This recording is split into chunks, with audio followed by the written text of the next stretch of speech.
Pondok Pesantren Tebu Ireng adalah salah satu pesantren terbesar di Kabupaten Jombang, Jawa Timur. Pesantren ini didirikan oleh Hadratus Syekh Kiai Haji Hasyim Asy'ari pada tahun 1899. Tepatnya setelah beliau pulang dari pengembaraannya dalam menuntut ilmu di Mekah. Tebu Ireng dulunya merupakan nama dari dusun kecil yang masuk wilayah Cukir, Kecamatan Diwek, Kabupaten Jombang. Letaknya 8 km di selatan kota Jombang. Makna sebenarnya dari kata Tebu Ireng adalah batang tebu yang berwarna hitam. Sebelum pesantren Tebu Ireng didirikan, kawasan itu dulunya terkenal sebagai sarang perjudian, perampokan, dan pelacuran. Namun, sejak kedatangan Kiai Haji Hasyim Asy'ari, secara bertahap pola kehidupan dusun tersebut berubah menjadi lebih baik. Awalnya, kegiatan dakwah sang kiai dipusatkan di sebuah bangunan yang terdiri dari 2 buah ruangan kecil yang terbuat dari anyaman bambu. Satu ruangan digunakan untuk pengajian, sementara satu ruangan lagi digunakan untuk tempat istirahat sang kiai beserta istrinya, yaitu Nyai Khadijah. Dan seiring berjalannya waktu, santri yang berdatangan menimba ilmu semakin banyak dan beragam. Hingga akhirnya Tebu Ireng dikenal ke seluruh penjuru Nusantara. Cahaya ilmu sang kiai telah menyinari umat dari generasi ke generasi. Namun, untuk mencapai kejayaan seperti ini, jalan terjal harus ditempuh oleh pesantren Tebu Ireng. Salah satu perjuangan berat sang kiai ialah saat para santri Tebu Ireng harus melawan komplotan pendekar hitam. Komplotan pendekar itu dipimpin oleh sang dukun sakti bernama Kang Wiro. Kang Wiro ini adalah penguasa tempat maksiat bernama Kebo Ireng. Dulu, Kebo Ireng merupakan tempat lokalisasi yang berada di areal pabrik gula desa Cukir. Kang Wiro lah yang berkuasa di kawasan lokalisasi itu. Kang Wiro terkenal sangat bengis. Dia juga dukun yang sangat sakti. Kala itu, Kang Wiro seringkali mengganggu pesantren Tebu Ireng karena dia merasa pesantren adalah sebuah ancaman bagi kekuasaannya di desa Cukir. Kemudian Kang Wiro melakukan teror terhadap pesantren. Untung saja kala itu ada seorang santri bernama Abdullah. Dia berani menantang Kang Wiro untuk berduel 1 lawan 1. Abdullah merupakan salah satu santri yang sakti. Dia punya kanuragan tingkat tinggi.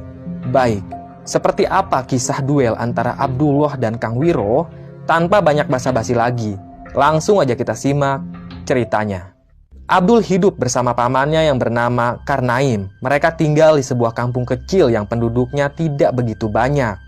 Kedua orang tua Abdul sudah lama meninggal. Dari kecil, Abdul diurus oleh pamannya yang bisa dibilang tidak ramah. Apalagi istri Karnaim yang bernama Nyai Roro. Wanita itu punya sifat buruk. Dia selalu memperlakukan Abdul dengan semena-mena. Keluarga Karnaim dari dulu seringkali menjadikan Abdul sebagai alat untuk mencari uang. Dari kecil, Abdul dipekerjakan di ladang tembakau milik Belanda. Upahnya tentu saja dinikmati oleh Karnaim beserta istrinya. Perlu diketahui, Karnaim ini mandul. Ia dan istrinya tak pernah punya anak. Makanya mereka mau mengurus Abdul. Dan saat Abdul berumur 19 tahun, ia beralih profesi menjadi penambang pasir di Sungai Cijoro. Lokasi sungai itu jauh dari perkampungan Abdul. Dari sanalah Abdul punya banyak kenalan. Banyak komplotan pemuda yang menambang pasir di sungai itu. Cara mereka menambang pun masih sangat tradisional. Mereka menyelam ke dasar sungai, lalu mengeruk pasirnya menggunakan batok kelapa. Sedikit demi sedikit, pasir itu mereka kumpulkan, lalu diayak atau disaring agar bebatuannya terpisah dari pasir. Setelah itu, pasir akan diangkut, lalu dijual dengan harga yang murah. Maklum, zaman dulu pemerintah Belanda seringkali mempermainkan harga. Mereka membeli dengan harga murah dan menjualnya kembali dengan harga yang mahal. Tapi Abdul tetap memilih bekerja sebagai penambang pasir ketimbang di perkebunan bakau. Di perkebunan bakau itu, Abdul tidak suka pada juragan tanahnya. Ia merupakan orang Belanda. Si juragan tanah seringkali membentak dan menganiaya para pekerja kalau ada kesalahan, walaupun kesalahan itu sepele. Sementara itu, Karnain yang merupakan pamannya Abdul, dia berprofesi sebagai penjual kelapa di pasar. Tapi Karnain punya kebiasaan buruk. Dia suka sekali berjudi di ajang adu ayam. Berkali-kali usahanya itu bangkrut karena uangnya ludes pakai judi. Nyai Roro bahkan harus menjual tanahnya untuk memodali usaha suaminya itu. Abdul bosan pada perlakuan paman dan bibinya itu. Dia ingin sekali minggat dari rumah, tapi Abdul tak tahu harus kemana. Hingga di suatu hari saat Abdul pulang dari sungai, ia berpapasan dengan seorang lelaki yang umurnya kisaran 29 tahunan. Lelaki itu memikul setengah karung beras dan tas kampek yang terbuat dari karung goni. Tas itu terisi penuh oleh pakaian dan makanan. "Tunggu nak," ucap lelaki itu pada Abdul. "Iya Kang, ada apa?" tanya Abdul.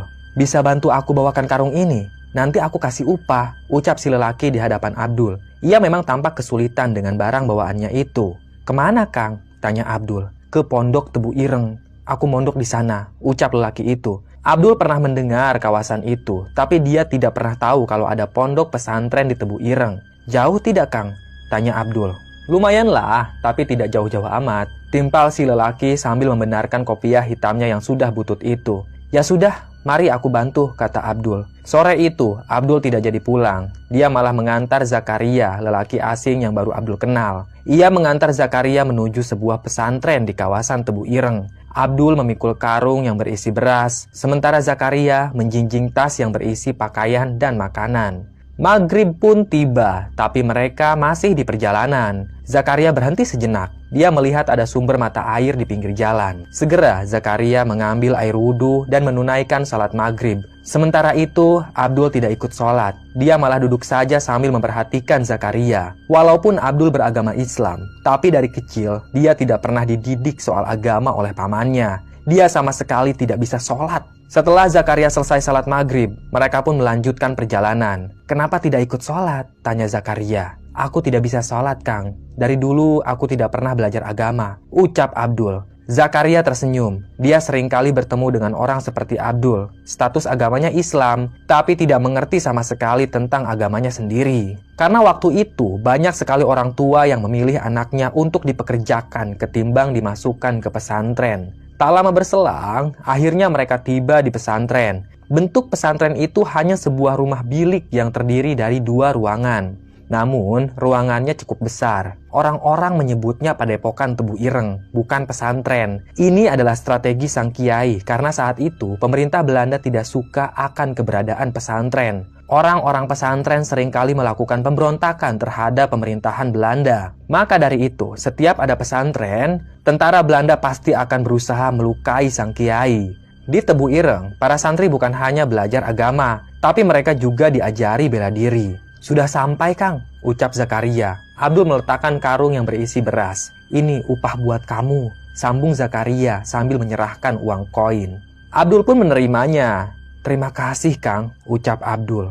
"Oh ya, ini sudah malam. Kau menginap saja dulu di sini," ucap Zakaria. Abdul terdiam sejenak. Dia pun mengiyakan ajakan Zakaria. Memang saat itu santri di Padepokan belum terlalu banyak. Hanya ada beberapa orang saja. Saat Kiai mengadakan pengajian kitab kuning, Abdul hanya ikut mendengarkan di belakang para santri. Dia terkesima dengan karisma sang Kiai. Abdul mendengarkan dengan seksama setiap kata-kata yang keluar dari lisannya Kiai. Abdul benar-benar tertarik untuk belajar lebih dalam lagi tentang ilmu agama. Seusai pengajian, Abdul pun mendekati Kiai. Dia ingin ikut nyantri di pondok pesantren yang baru berdiri itu. Tentu Abdul diterima sebagai santri. Kiai senang kalau ada orang yang dibukakan pintu hatinya untuk memperdalam ilmu agama. "Tapi aku tidak punya bekal, Kiai," kata Abdul. "Soal bekal, kau jangan khawatir.